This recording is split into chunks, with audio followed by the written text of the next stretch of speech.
Assalamu alaikum everyone. Hope you are well and doing great with my channel. আজকের এই ভিডিওতে আমি আপনাদের সাথে শেয়ার করব একটি অ্যাডভান্স ইংলিশ স্ট্রাকচার। সো ভিডিওটি না টেনে শেষ অবধি দেখুন। এখনো সময় আছে, তুমি কিছু করতে পারো। এখনো সময় আছে, একজন ভালো মানুষ হও। এখনো সময় আছে, তুমি কিছু শিখতে পারো।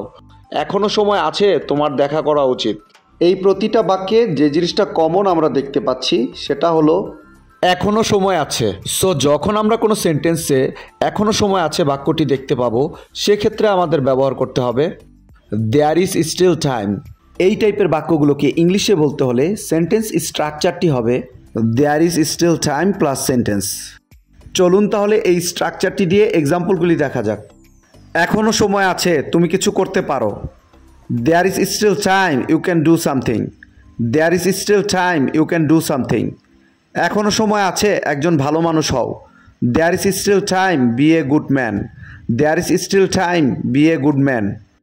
এখনো সময় আছে, তুমি কিছু শিখতে পারো। There is still time, you can learn something. There is still time, you can learn something. এখনো সময় আছে, তোমার দেখা করা উচিত। There is still time, you should meet.